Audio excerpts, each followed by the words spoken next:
O que cientistas e especialistas em engenharia revelaram sobre a Arca de Noé vai transformar completamente o que você acreditava conhecer sobre essa narrativa milenar. As descobertas são tão surpreendentes que desafiam nossa visão sobre a tecnologia do passado. Neste vídeo, você entenderá como eles lidavam com toneladas de dejetos por dia, um sistema de água que funcionava sem energia elétrica e muito mais.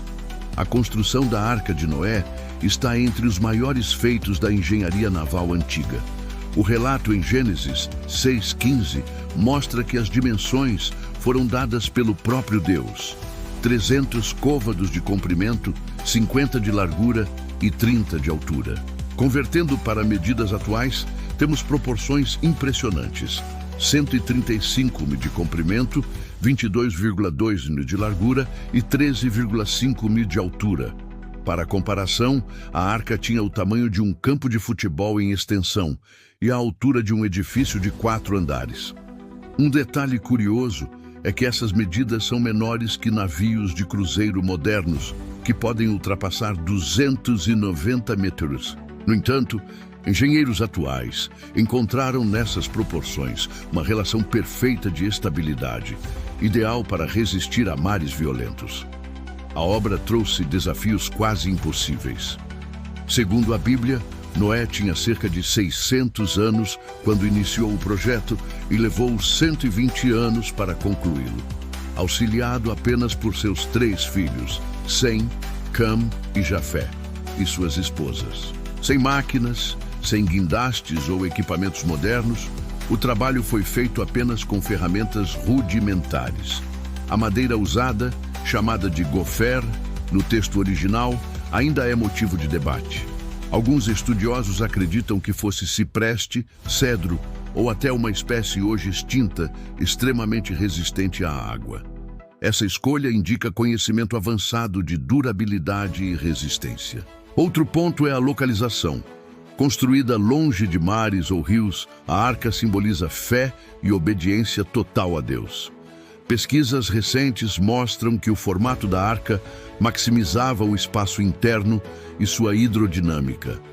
A proporção 6:1 entre comprimento e largura é considerada a melhor para enfrentar águas turbulentas, demonstrando uma sabedoria extraordinária em arquitetura naval. A estrutura interna deveria contar com vigas transversais e longitudinais, formando compartimentos que davam mais rigidez ao casco. Essa técnica é semelhante à usada em embarcações modernas. O exterior provavelmente recebeu impermeabilização com betume, citado na Bíblia como material vedante. Esse processo assegurava que a arca pudesse flutuar por meses sem infiltrações. Se você crê que a mente de Deus esteve por trás desse projeto perfeito, escreva nos comentários: Deus é o maior arquiteto. Mas surge a dúvida: como caberiam tantos animais dentro de um espaço limitado? Ao contrário do que muitos pensam, não eram milhões de criaturas. Estudos indicam que aproximadamente 6.800 animais entraram na arca, número muito menor que o imaginado. Isso porque a Bíblia fala em tipos e não em espécies como conhecemos hoje. O termo hebraico min se refere a grupos ancestrais de onde surgiram as espécies modernas. Por exemplo, o tipo canídeo incluiria lobos, raposas, coiotes e cães, dispensando a necessidade de levar cada variação. Estima-se que existiam cerca de 1.000 tipos básicos de animais terrestres e aves que precisavam ser preservados. Somando pares de cada tipo, teríamos 2.800 indivíduos. Esse número sobe para 6.800 com a ordem de levar 7 casais de animais considerados limpos, usados para alimentação e sacrifícios. Isso elimina várias dificuldades. Insetos, peixes e plantas não precisavam estar a bordo, já que poderiam sobreviver às águas do dilúvio. Assim, as centenas de milhares de espécies atuais de besouros, por exemplo, poderiam ter surgido de poucos tipos ancestrais. O texto sagrado ainda afirma que os animais entravam 2 a 2 por si mesmos, sugerindo um comportamento migratório guiado por Deus. Essa ação dispensou que Noé precisasse capturar cada criatura, facilitando a operação. A arca tinha 3 andares, organizados de forma funcional. No piso inferior ficavam os animais maiores, no intermediário os de porte médio e no superior os menores e as aves. Cada seção era adaptada às necessidades de cada grupo. Herbívoros e carnívoros eram separados. Répteis tinham áreas com controle ambiental e aves ficavam em estruturas adequadas no topo. Pesquisas indicam que muitos animais levados eram jovens, o que reduzia o espaço necessário, a quantidade de comida e a produção de dejetos. Até mesmo dinossauros poderiam estar representados por exemplares juvenis, bem menores do que os adultos conhecidos. Essa escolha mostra um planejamento brilhante. Estudos de genética reforçam que a diversidade atual poderia ter se desenvolvido a partir desse número limitado de pares, por processos de especiação após o dilúvio. Incrivelmente, toda essa operação foi conduzida apenas por 8 pessoas. Noé, sua esposa, seus 3 filhos e suas noras. O controle de quase 7.000 animais por esse pequeno grupo só foi possível graças a um alto nível de organização e principalmente ao auxílio divino. Se essas informações aumentam sua admiração pela sabedoria de Deus, deixe seu like, compartilhe este conteúdo e espalhe essa verdade poderosa. Mas fica a pergunta: como essa família conseguiu alimentar e manter todos os animais vivos por mais de 1 ano no mar aberto? Como eles administravam toneladas de resíduos diariamente? Manter cerca de 6.800 animais em um espaço confinado por 370 dias representa um dos maiores desafios logísticos descritos nas Escrituras Sagradas.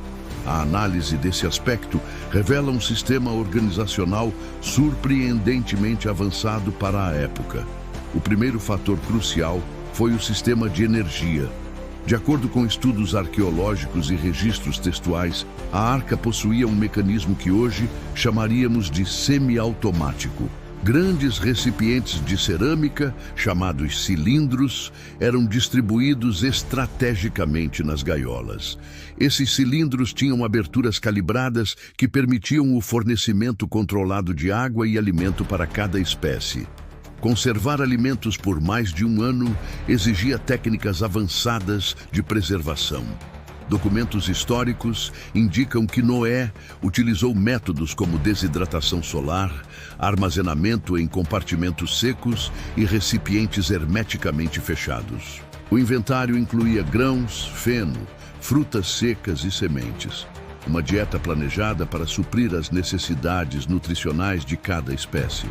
O manejo dos dejetos representava um desafio específico. Estima-se que a produção diária alcançasse várias toneladas. A solução aplicada mostra grande engenhosidade. As gaiolas tinham pisos inclinados que direcionavam os resíduos para canais específicos. Esses canais levavam a um reservatório central no nível inferior da embarcação, com comportas para esvaziamento regular para o exterior. A iluminação interna dependia de lamparinas a óleo, alimentadas com azeite ou gordura animal. Manter esse sistema aceso era tarefa diária essencial, garantindo visibilidade 24 horas para as operações internas. Os aposentos familiares ficavam isolados, provavelmente no 3º andar, protegendo contra odores e ruídos. Esse arranjo proporcionava mínima privacidade para os 4 casais humanos a bordo. O sistema hidráulico merece atenção especial. A água da chuva era recolhida em cisternas e filtrada com camadas de areia e carvão, técnica conhecida na antiguidade. A distribuição acontecia por canais e tubos de bambu ou madeira escavada.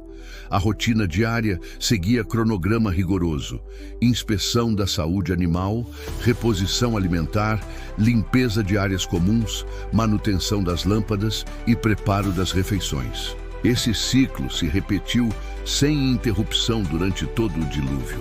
O controle temporal era mantido com métodos rudimentares, possivelmente marcações ou registros em pergaminhos, garantindo precisão na duração do evento, essencial para a narrativa bíblica. A dieta humana consistia em alimentos em conserva, grãos, leguminosas secas, frutas desidratadas e pão sem fermento. Embora monótona, assegurava os nutrientes essenciais para a sobrevivência da tripulação. O ambiente sonoro da arca era desafiador. Vocalizações de animais, rangidos da estrutura, impacto das ondas e precipitação constante criavam um cenário intenso e contínuo. A adaptação psicológica a essas condições demonstra a resiliência dos ocupantes. Esse complexo sistema operacional, funcionando eficientemente por mais de um ano sem tecnologia moderna, é um marco na engenharia antiga e gestão de recursos. A sobrevivência de todas as espécies comprova a eficácia dos métodos usados. A análise detalhada dos sistemas da arca revela conhecimento de engenharia que supera a tecnologia da época, oferecendo evidências de orientação sobrenatural no projeto. O sistema de ventilação foi um dos mais sofisticados. A abertura superior Sohar, de aproximadamente um côvado, posicionada estrategicamente, criava correntes de convecção naturais. Isso permitia circulação constante de ar pelos 3 andares, essencial para milhares de animais. Dutos verticais entre paredes duplas distribuíam o ar uniformemente. A diferença de temperatura entre os pisos gerava efeito chaminé, garantindo renovação do ar sem mecanismos artificiais. A resistência da arca em tempestades demonstra engenharia excepcional. O formato retangular, criticado por leigos, oferecia estabilidade em mares agitados. A proporção de 6,1 entre comprimento e largura mantinha baixo centro de gravidade, reduzindo o risco de capotamento. Vigas transversais e longitudinais criavam estrutura celular, distribuindo tensões causadas por ondas gigantes. O revestimento betuminoso tornava a embarcação impermeável e flexível, absorvendo impactos sem quebrar. Compartimentos para répteis e anfíbios revelam conhecimento avançado das necessidades biológicas, mantendo microclimas ideais por sistemas passivos de umidade e ventilação. O ambiente sonoro exigia adaptação psicológica. O ruído constante, incluindo animais, madeira rangendo, ondas e chuva, chegava a níveis acima de 85 decibéis, comparável a fábricas industriais. Estratégias de rotina, divisão de tarefas e ciclos de descanso ajudaram na saúde mental. Nos primeiros 40 dias de chuva intensa, trovões, relâmpagos e turbulências criaram extremo terror. A sobrevivência psicológica dependia de fé e disciplina mental. O desembarque no Monte Ararat encerrou a jornada extraordinária. A saída organizada dos animais e a criação de novos ecossistemas demonstram planejamento até o fim.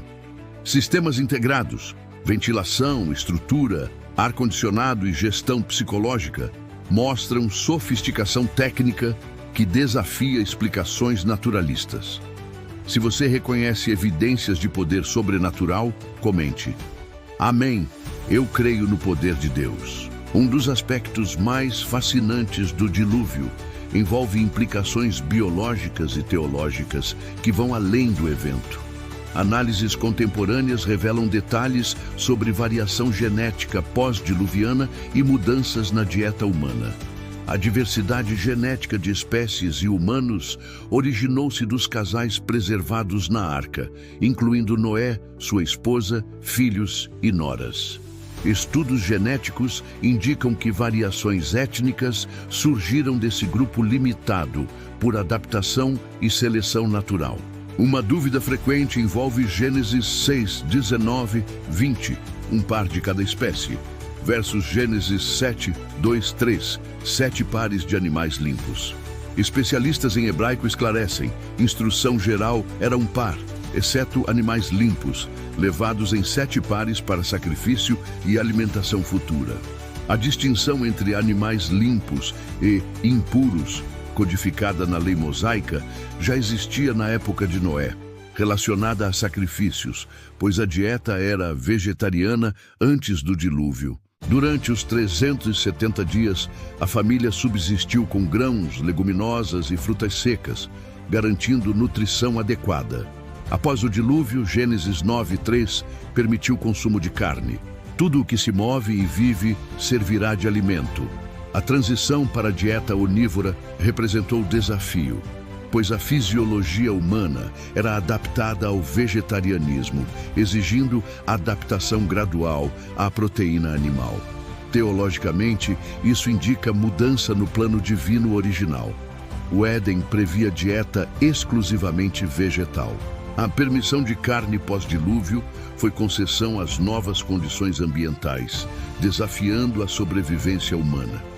Análises nutricionais modernas confirmam que o sistema digestivo humano mantém características herbívoras: intestino longo, dentes molares para triturar, ausência de garras e baixa produção de ácido clorídrico. Essa transformação alimentar simboliza ruptura com o estado edênico, iniciando nova era na relação entre humanidade, natureza e divindade. O arco-íris, símbolo da aliança pós-diluviana, consolidou esse novo paradigma. Se você vê um plano divino adaptativo nessas mudanças, comente: Amém, eu creio no poder de Deus. Para continuar descobrindo os segredos das Escrituras, clique no vídeo sugerido na tela, revelando mistérios das maiores construções bíblicas e da engenharia antiga que desafia nossa compreensão moderna.